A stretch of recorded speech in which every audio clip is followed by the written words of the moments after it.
Hi everyone, I'm back to read chapter 2 of Meet Josefina, American Girl 1824, book 1, and we're reading chapter 2 called Abuelito's Surprise. The afternoon sun was so strong it made the ground shimmer.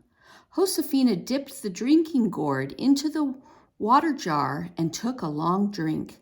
Like everyone else on the rancho, she was up earlier than usual after her siesta, the midday rest.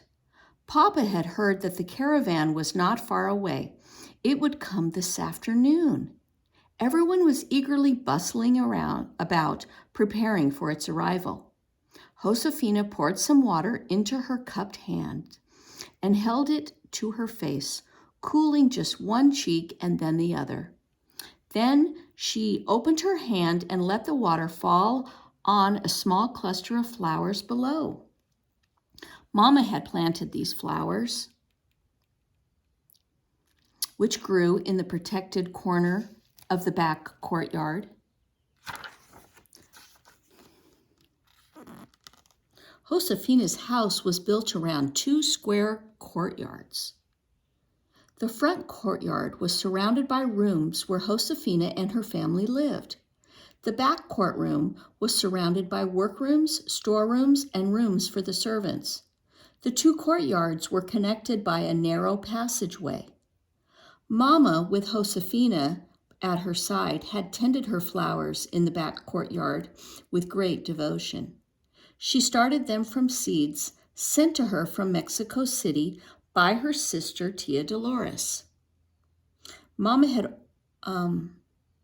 Josefina remembered how pleased Mama had always been when the caravan brought her some seeds from Tia Dolores. It had always seemed like a miracle to Josefina that the small brown seeds could, with water and Mama's care, grow into beautiful, colorful flowers. Since Mama died, Josefina had cared for the flowers by herself as best she could. Just now she sprinkled the rest of the water in the drinking gourd on them. "I'm glad you remembered to water your mama's flowers, Josefina." Josefina turned and saw Papa. He was so tall, she had to lift her chin to look at his face. "Things grew well for your mama, didn't they?" Papa added. "Yes, Papa," Josefina answered. "Mama loved her flowers." "So she did," said Papa, dipping the drinking gourd into the water jug. "And I hear Florecita likes flowers too." Josefina blushed.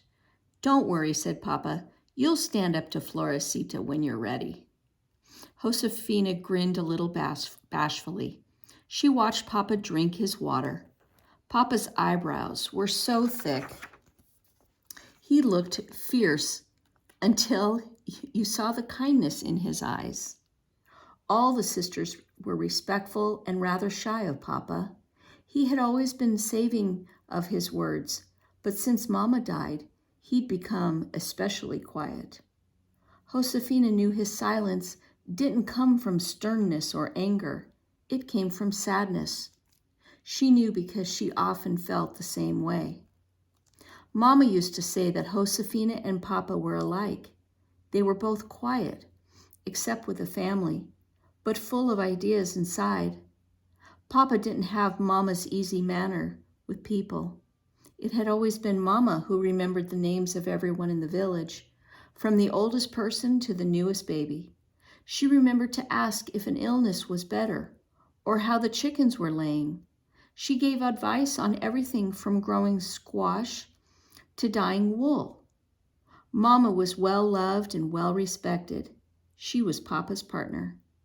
She ran the household while he ran the rancho. Josefina knew that Papa missed Mama with all his heart. Papa tipped the gourd so that the last drops of water fell on the flowers. He smiled at Josefina and then rode off out the gate toward the fields. Josefina carried the water jar to the kitchen. And then you'll see that my book got turned upside down. So Our reading continues back here. Oh, there you are, Josefina, said Anna. Her hands were covered with flour, so she had to use the back of her wrist to brush the sweat off her forehead. The heat of the cooking fire was making her face red and her hair stick out. Pots full of delicious smelling concoctions sizzled, steamed, and burbled over the fires. There was always a big fandango in the evening after the caravan arrived. Neighbors from the village, friends from the Indian pueblo, and all the people traveling with the caravan were invited. They came to Josefina's family house to eat and drink and sing and dance and celebrate the caravan's safe return. Mama had always known just what to do to prepare for the fandango, but this was the first time Anna was in charge. Josefina could see that Anna was overwhelmed, even though Carmen, the cook, was helping her. 2 other servants were making tortillas as quickly as they could. Francisca and Clara were helping, too. They were peeling, chopping, and stirring as fast as their hands could move. Thank you for the water, said Anna. Oh. She handed Josefina a large basket. Now, please, go to the kitchen garden and get some onions. I'll come too, Francisca said. We need tomatoes. The kitchen garden was just outside the back courtyard. Josefina always thought the garden looked like a blanket spread on the ground. The neat rows of fruits and vegetables and herbs made colorful stripes. The squash made a yellow stripe. The chilies made a red stripe. The pumpkins were orange, the melons were light green, and the beans were dark green. In between the rows, the earth was a dark reddish brown. Thanks to the water the girls carried up from the stream every day.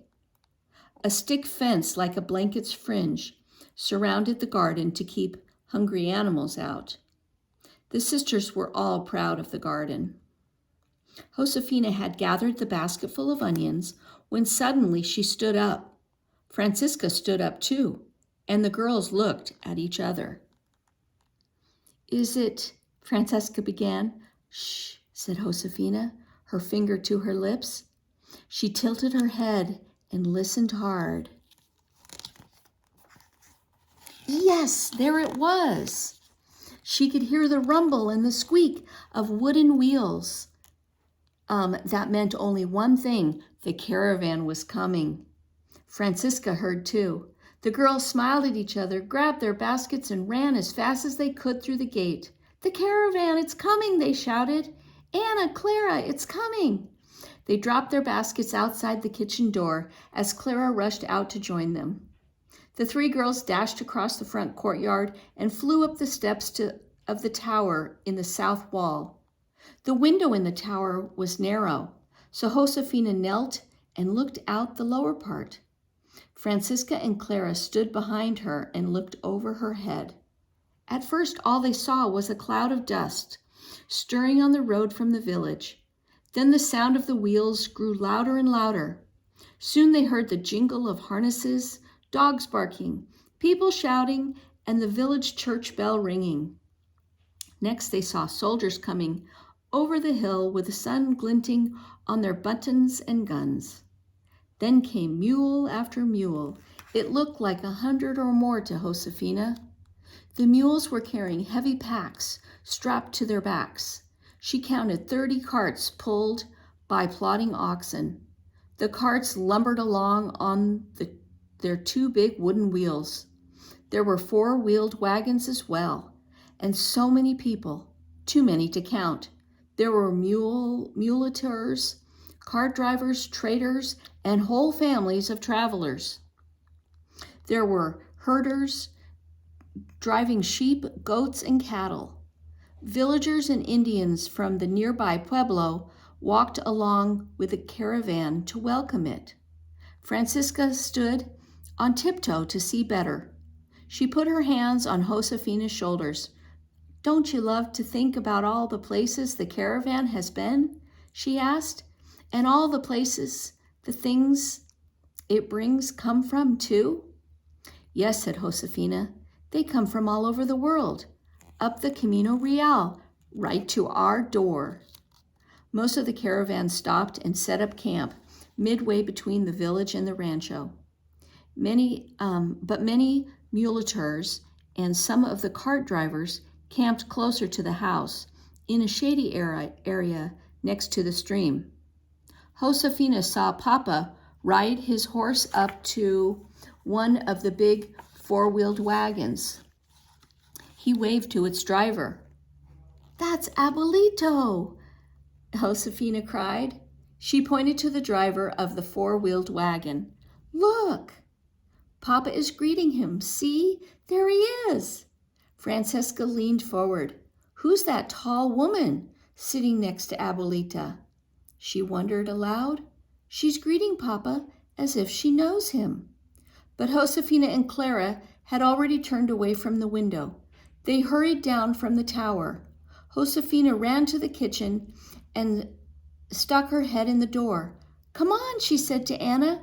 "Papa and Abuelito are on their way up to the house." Oh dear, fussed Anna, as she wiped her hands and smoothed her hair. "There's still so much to do. I'll never be ready for the fandango." When Papa led Abuelito's big wagon up to the front gate, Josefina was the first to run out and greet it. Francisca, Clara, and Anna were close behind. Josefina thought she'd never seen a sight as wonderful as Abuelito's happy face. She handed the reins to the woman next to him and climbed down. "My beautiful granddaughters," said Abuelito. He kissed them as he named them, Anna and Francisca, "Clara and my little Josefina.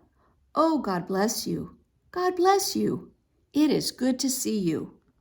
This was the finest trip I've ever made. Oh, the adventures, the adventures. But I am getting too old for these trips. They make me old before my time. This is my last trip, my last." "Oh, Abuelito," said Francisca, taking his arm and laughing. "You say that every time." Abuelito threw back his head and laughed too. "Oh, but this time I mean it," he said. "I've brought a surprise for you." He turned and held out his hand to the tall woman on the wagon. Here she is, your Tia Dolores. She has come back to live with her mama and me in Santa Fe, and now I have no reason to go to Mexico City ever again." Josefina and her sisters looked so surprised. Papa and Abuelito laughed at them. Tia Dolores took Abuelito's hand and gracefully swung herself down from the wagon seat. Papa smiled at her. "You see, Dolores, you have surprised my daughters as much as you have surprised me," he said. "Welcome to our home." "Gracias," Tia Dolores answered. She smiled at Papa and then turned to the sisters. "I've looked forward to this moment for a long time," she said to them.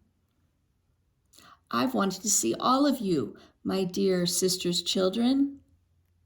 She spoke to each one in turn. "You're very like your mama, Anna," she said. "And Francisca, you've grown so tall and so beautiful. Dear Clara, you were bravely 3 years old when I left. Do you remember?" Tia Dolores took Josefina's hand in both of her own. She bent forward so that she could look closely at Josefina's face. "At last I meet you, Josefina," she said. "You weren't even born when I left. And look, here you are, already a lovely young girl." Tia Dolores straightened again. Her eyes were bright as she looked at all the sisters. "I am so happy to see you all. It's good to be back." The girls were still too surprised to say much, but they smiled shyly at Tia Dolores. Anna was the first to collect herself. "Please, Abuelito and Tia Dolores, Come inside and have a cool drink. I'm sure you're tired and thirsty. She led Tia Dolores inside the gate. You must excuse us, Tia Dolores, she said. We haven't prepared any place for you to sleep.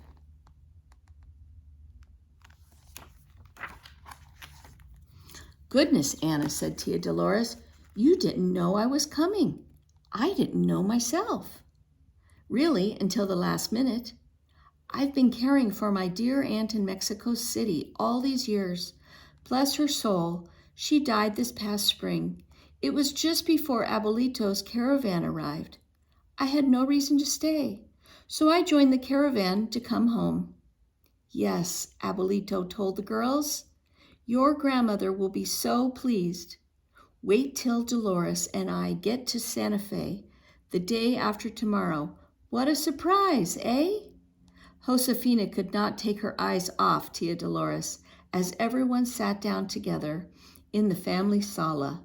The room's thick walls and small windows kept it cool, even in the heat of the afternoon. Francisca whispered, Isn't Tia Dolores' dress beautiful?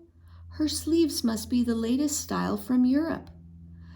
But Josefina hadn't noticed Tia Dolores' sleeves or anything else about her clothes. This was Tia Dolores. She kept thinking, this is Mama's sister. Josefina studied Tia Dolores to see if she looked like Mama. Mama had been the older of the two sisters, but Tia Dolores was much taller. She didn't have Mama's soft, rounded beauty, Josefina decided, nor her pale skin or dark, smooth hair. Everything about Tia Dolores was sharper somehow. Her hands were bigger. Her face was more narrow. She had gray eyes and dark red hair that was springy. Her voice didn't sound like Mama's either. Mama's voice was high and breathy, like notes from a flute. Tia Dolores' voice had a graceful sound. It was as low and clear as notes from a harp string.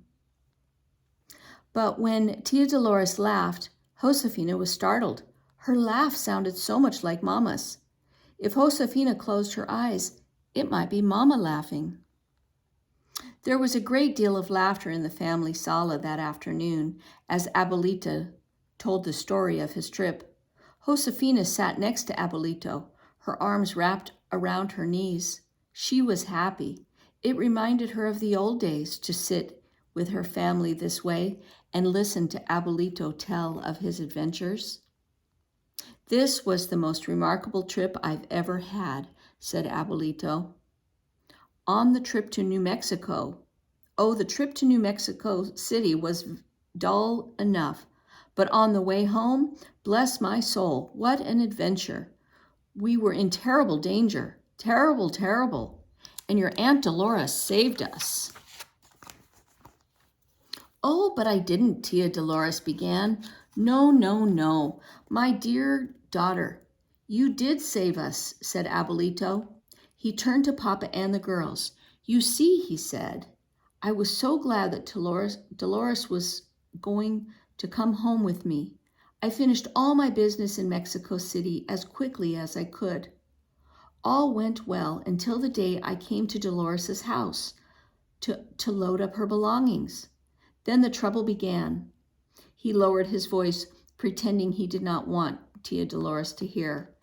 I had forgotten how stubborn your Tia Dolores is. She is perhaps the most stubborn woman in the world. What did she insist that we bring? You'll never guess. Her piano. Amazed, the girls all repeated. Her piano? Yes, said Abuelito. He was pleased to have astonished them all. Such fuss and trouble. I told her it was too heavy and too big, but she said she'd sooner leave all her belongings than her piano. So I grumbled, but I allowed the piano to be packed and loaded onto one of my wagons. We left Mexico City, and I complained about the piano every mile of the way. He shook his head. Your Tia Dolores never said a word. She just let me go on and on complaining. Well, then we came to Dead Man's Canyon. And do you know what happened? What? Asked the girls. Thieves, cried Abuelito in a voice so loud the girls jumped. Thieves attacked the caravan.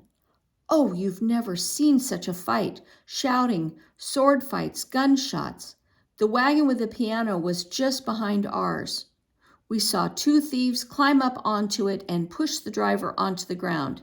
Then 6 or 7 of the men pushed over and wrestled with the two thieves, trying to pull them off the wagon. With all the yelling and fighting, the oxen harnessed to the wagon were scared. They bumbled into each other, trying to get away, and the wagon lurched forward right to the edge of the deep gully.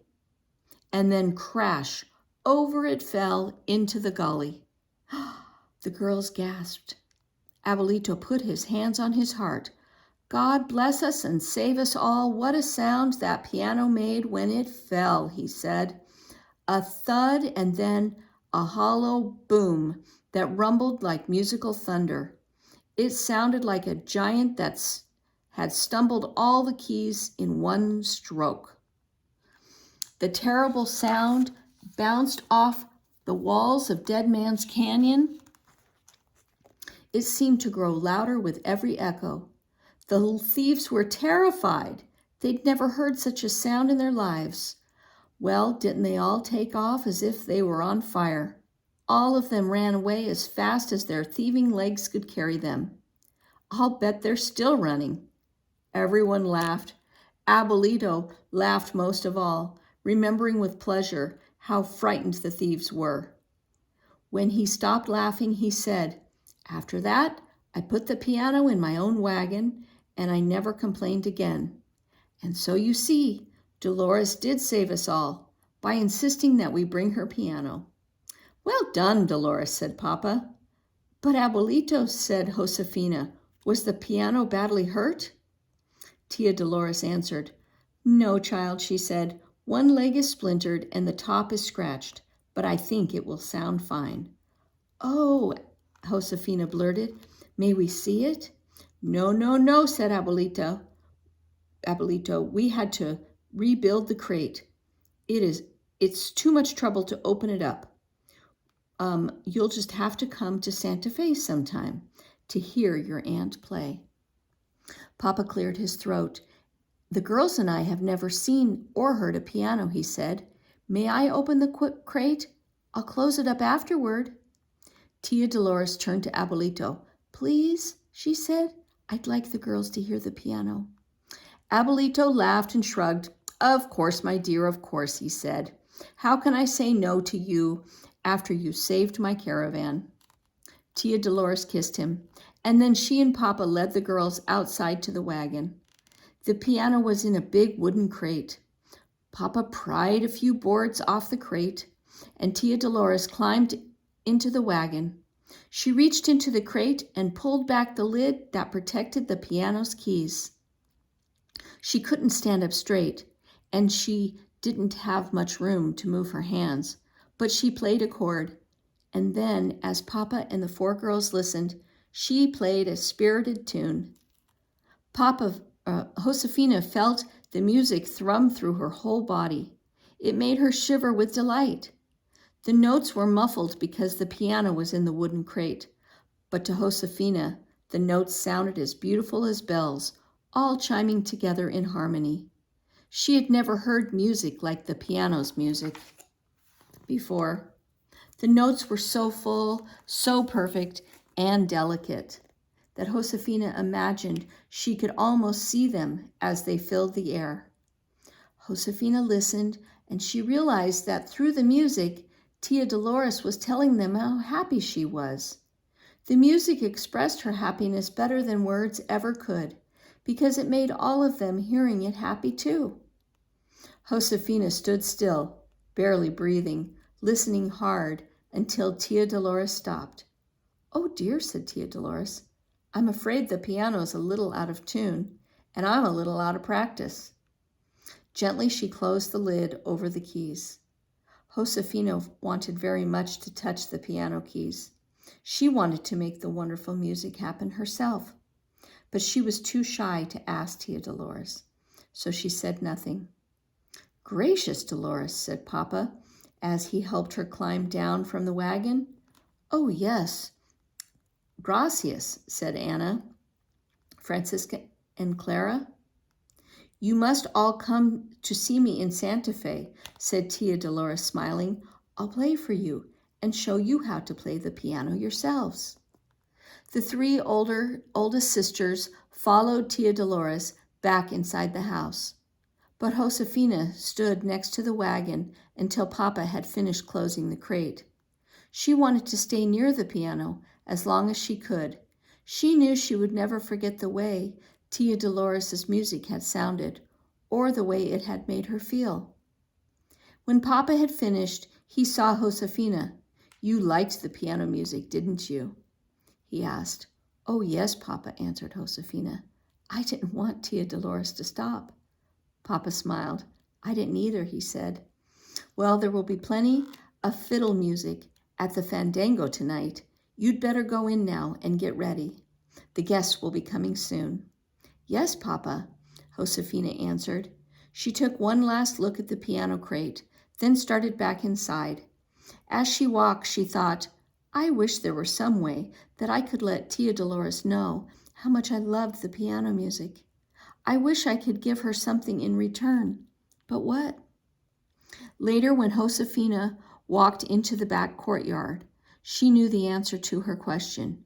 She thought of the fine gift that she would give to Tia Dolores.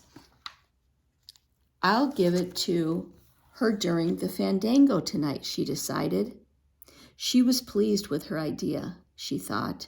Tia Dolores would be pleased too. Okay, and that is the end of chapter 2. And next time we will read chapter 3 of our book, Meet Josefina.